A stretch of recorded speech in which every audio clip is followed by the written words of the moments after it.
In open quantum systems, so far we have only achieved the master equation, Lindblad master equation of the system, and that is given by sum over n, gamma n, ln rho s ln dagger minus half integration anti-commutator of ln dagger ln with rho s. So where ln's are the Lindblad operators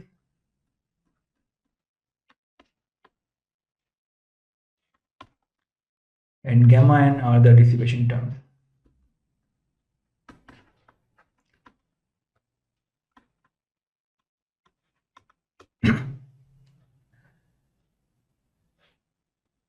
Next, we will consider an example of a two-level system, preferably an atom, interacting with a bath of electromagnetic field. So here our system is a two-level system, two-level atom, and the Hamiltonian of such system is given by h bar omega naught over 2 sigma z. Let me remind you, sigma z is a 2 by 2 matrix, 1 0 0 minus 1. So the eigenvalues are plus minus h bar omega naught over 2, and the eigenvectors as g, which is 0 1, and e stand for excited state as 1 0. So e is e correspond to h bar omega naught over 2 energy, and g correspond to h bar omega naught over 2 with negative sign. This is our system. Our bath is the bath of electromagnetic field.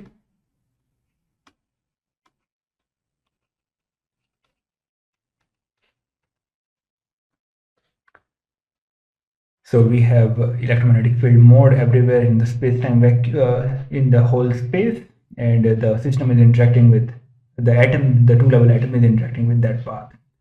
The interaction Hamiltonian Hi is given by minus d dot E, where d is the dipole moment of the atom, electric dipole moment.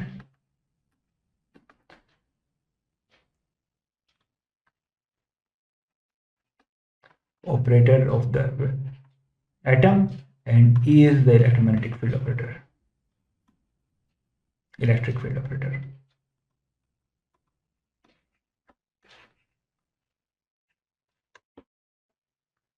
So if we have a dipole moment and there is an electric field present, the interaction between the dipole moment and the electric field is given by minus d dot E. We have used the same interaction for the interaction to consider the interaction between the atom and the electromagnetic path, but d here now is the vector of operators, and this is a electric dipole moment operator of the atom, and E is the electric field operator of the bath. Dipole moment operator D is given by the D vector times sigma minus plus D vector star times sigma plus, where D vector is a two-dimensional vector of complex numbers, and sigma plus and minus are given by sigma x plus I sigma y over 2. Let me remind you, sigma x is 0 1 1 0 and sigma y is 0 minus I 0. Hence our sigma plus minus becomes 0 1 1 0 plus minus 0 1 minus 1 0 over 2. So it becomes sigma plus becomes 0 1 0 0 and sigma minus becomes 0 0 1 0. When we apply sigma plus on the ground state, that is 0 1, we get 1 0.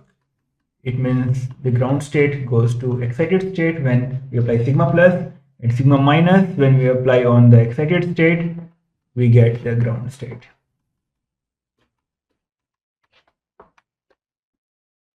Sigma plus square equals sigma minus square equals 0. So when we apply sigma plus or minus twice on any state, we get just 0 number. There is nothing on the other side. Another interesting property is the commutator of the system Hamiltonian with sigma plus minus gives us plus minus omega naught sigma plus minus. So in that way, sigma plus minus are eigenoperators of Hs. They satisfy this relation. If you remember, in our treatment, in our derivation of the Lindblad operators, Lindblad master equation, we had A alpha omega, which satisfied something similar, something similar to this. And another thing, sigma plus and sigma minus are related. The Hermitian conjugate of one gives us the other.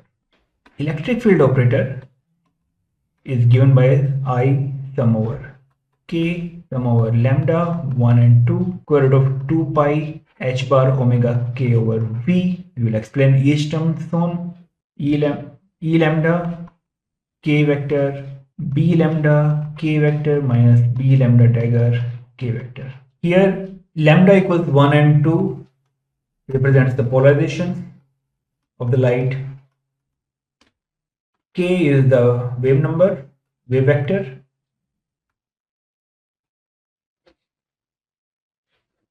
This represents the polarization, but E lambda is the polarization vector. Lambda just indexes the polarization. V is the volume of the cavity. We are assuming this electromagnetic mode in an optical cavity. So V is the volume of the cavity. So all these modes are solved assuming some finite boundary condition. So the volume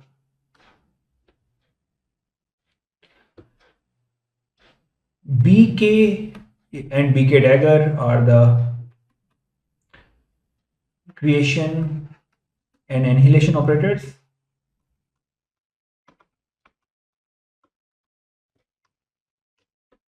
Corresponding to the polarization lambda and the wave vector k. So B lambda dagger k creates a single photon or in polarization lambda and the wave vector k. So k vector tells us the frequency and the direction of the propagation of the photon. So B lambda dagger k contains all that information in it. So a photon is created with k vector and lambda attached to it.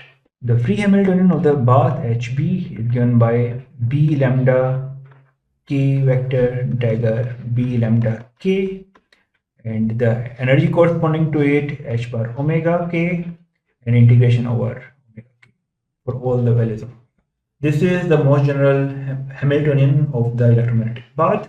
It contains all the electromagnetic modes and the number operator. This is the number operator of a given mode and the energy corresponding to it and the integration over the whole range. Now from here, this is interesting that the commutation of HB with B lambda dagger B lambda k and commutation of HB with B lambda dagger k is minus omega k B lambda k and plus omega k B lambda dagger k. If the state of the bath rho b is a vacuum state, that is there is no photon in the bath, there is no light, then the bath correlation functions B lambda k B lambda prime dagger k prime will be delta of k minus k prime and delta of lambda prime. So unless the two polarizations are same and the two wave vectors are same, the expectation value is 0, and the expectation value of b lambda prime dagger, b lambda k is always 0, and when they are same, when lambda and lambda prime are same, then it is equal to 1. So from here we can calculate gamma alpha beta omega, which was given as 0 to infinity d tau exponential of minus I omega tau, and the expectation value of b alpha of tau, b beta of 0. This can be calculated for the Bath operators to be 2 over 3 h bar pi c cube delta alpha beta 0 to infinity d omega k cube 0 to infinity ds exponential of minus I omega s. So by substituting b alpha and b beta with b lambda prime dagger, b lambda k, we get the Bath correlation function gamma alpha beta omega to be this. Now here is something interesting. It is 0 to infinity ds exponential of minus I omega s can be written in as pi delta of omega. So this is delta function minus I p of 1 over omega, where p is the principal value function.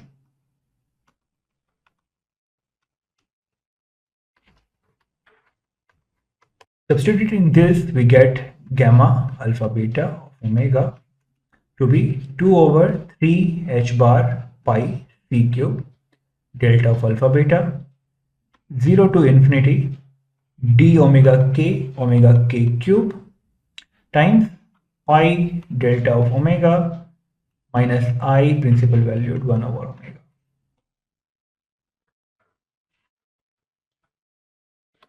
So the first term will give us the gamma alpha beta, and second term will give us the s alpha beta, the coefficient for the lamp shift. So the first term, from here we can find the gamma alpha beta of omega to be 2 over 3 h bar pi c cube delta alpha beta times 0 to infinity d omega k cube pi delta of omega. And this is simple. When we have delta function and there's the integral, then we just substitute in the function, we substitute omega k with omega, and we get 2 over, so this is actually half times gamma, 2 over 3 h bar pi and pi cancels, c cube, and we have omega cube, and there's a delta function delta of alpha beta. We can take this factor 2 half and bring it here, we get factor 4. So our gamma n, let us say, of omega becomes 4 over gamma becomes 4 over 3 h bar c cube omega cube.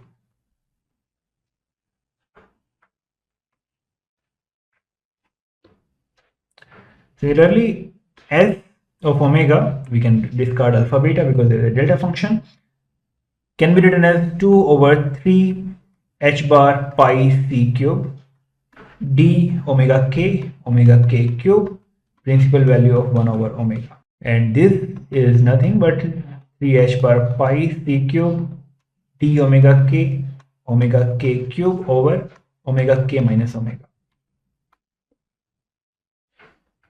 principal value of this.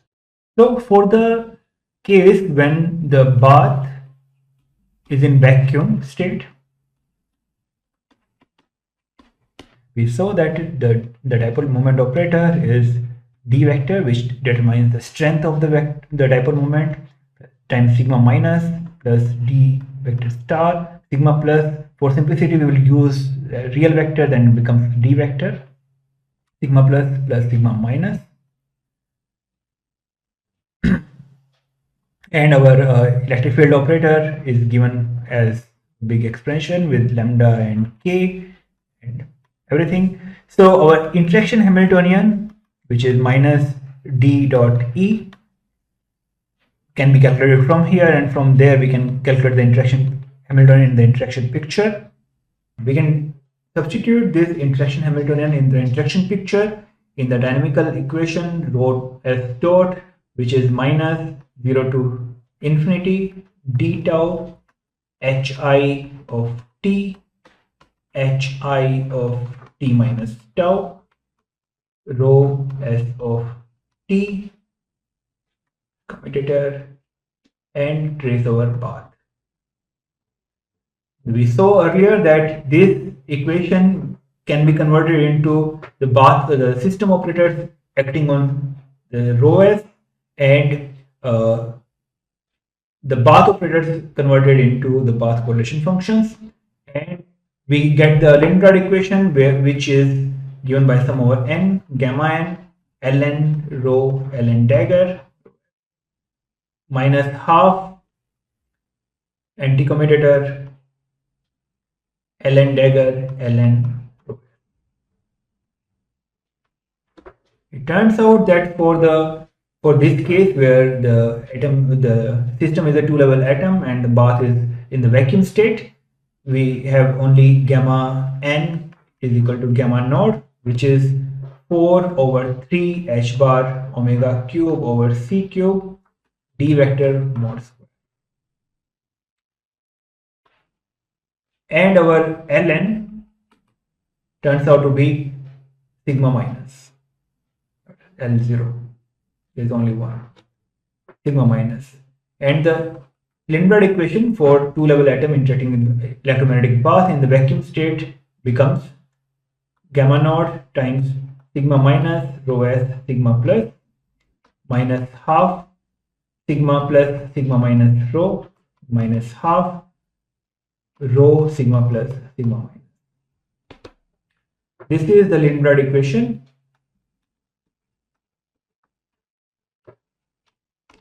of two-level atom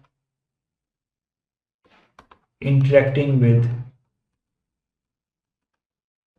electromagnetic path in vacuum state.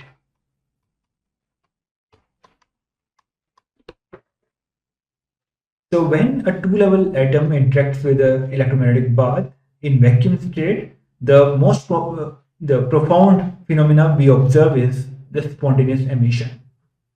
So an atom left in the ground state will remain in the ground state forever. But if the atom is initially in the excited state, then it will decay to ground state. Then gamma naught becomes the spontaneous emission rate.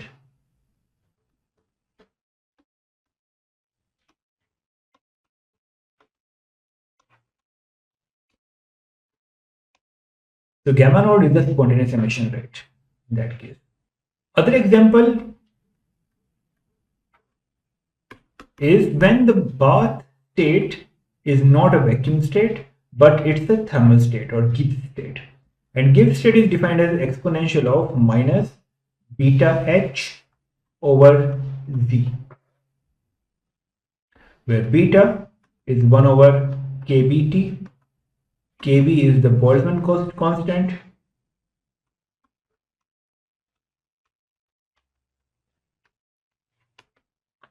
T is the temperature,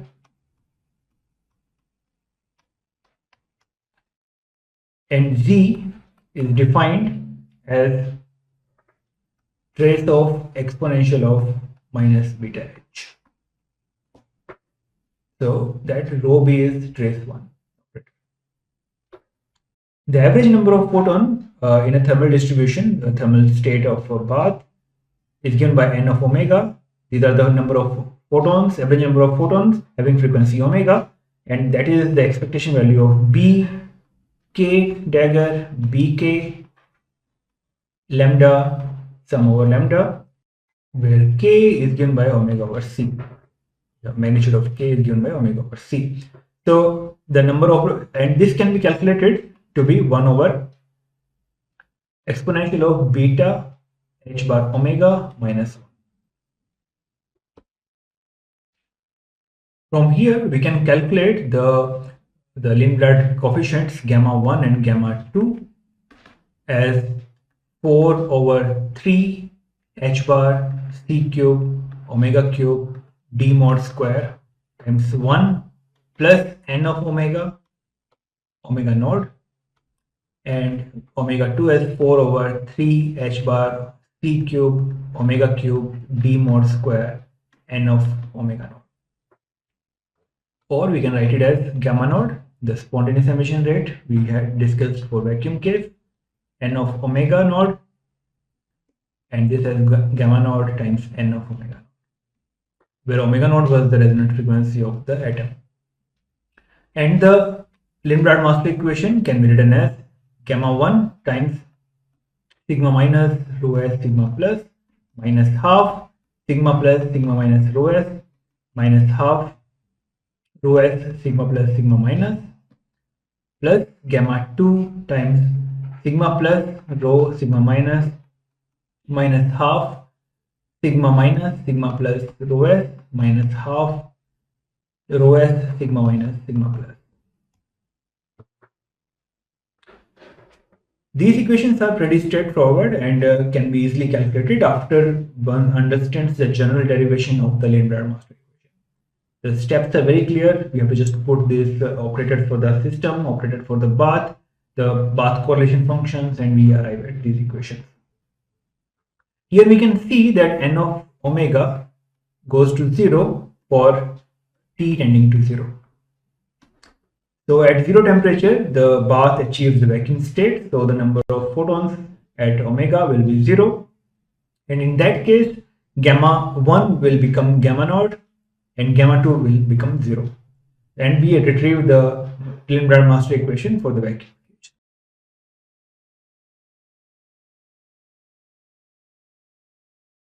So when a two-level system interacts with a thermal bath, what happens to the final state of the system? So what is the steady state the system acquires when it interacts with a thermal bath? So instead of solving the dynamics given in the optical mass equation formalism, we will start with the reverse question. If our system is in the state exponential of minus beta h over z, where z is given by trace of exponential of minus beta h, and beta is 1 over kBt. Kb is the Boltzmann constant, T is the temperature. So we have a state of the system which is the thermal state, mathematical thermal state of the system. Now, if this is the initial state of the system when it starts interacting with the thermal bath, then what is the final state? That is the question we want to ask. That is, if we substitute rho s in the dynamical equation, rho s dot, and this is gamma 1 sigma minus rho s sigma plus minus half sigma plus sigma minus rho s minus half sigma rho s sigma plus sigma minus plus gamma 2, which is sigma plus rho s sigma minus minus half sigma minus sigma plus rho s minus half rho s sigma minus sigma plus, where gamma 1 is gamma naught, the spontaneous emission rate, plus times 1 plus n of omega naught, and gamma 2 is gamma naught times n of omega naught, and n of omega naught is the thermal population of the state of the thermal bath. Now we see that rho s is exponential of minus beta h over z. So that is 1 over z. It will be exponential of minus beta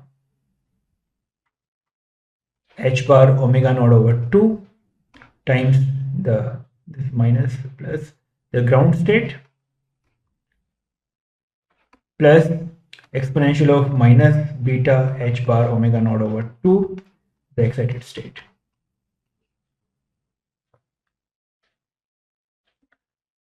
So sigma minus rho s sigma plus will be sigma minus acting on the ground state gives us 0, so we don't get anything. Sigma minus acting on excited state will give us the ground state, so it becomes exponential of minus beta h bar omega naught over 2. Sigma minus E sigma plus will be just GG. Similarly, sigma plus rho s sigma minus will be 1 over Z. It will be exponential of minus beta h bar omega naught over 2 E. We can similarly calculate sigma plus sigma minus on rho s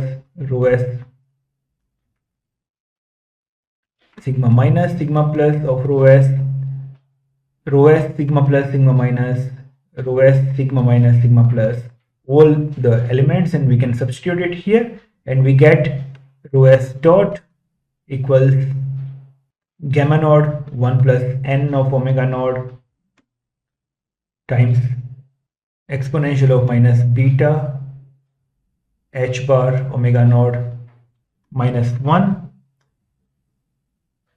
rho th or rho s plus gamma naught times n of omega exponential of beta h bar omega naught minus 1 rho s. After doing all these things, this is what we get.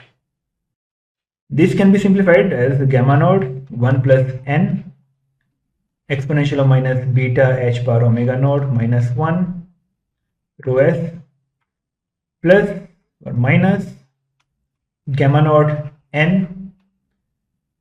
times exponential of beta h bar omega naught over 2 omega naught 1 minus exponential of minus beta h bar omega naught minus 1 times rho s. So that now we can take a few things common, that is gamma naught, and we can take exponential of minus beta h bar omega naught minus 1 common, and we are left with 1 plus n minus n times exponential of minus beta h bar omega naught times rho s. We recall that n is 1 over exponential of beta h bar omega naught minus 1. This implies that exponential of beta h bar omega naught minus 1 times n is 1. That is 1 plus n minus n exponential of beta h bar omega naught is 0. So this term is 0. Which says that d rho s over dt is 0 if rho is the thermal state. This implies that the thermal state is a steady state of the system.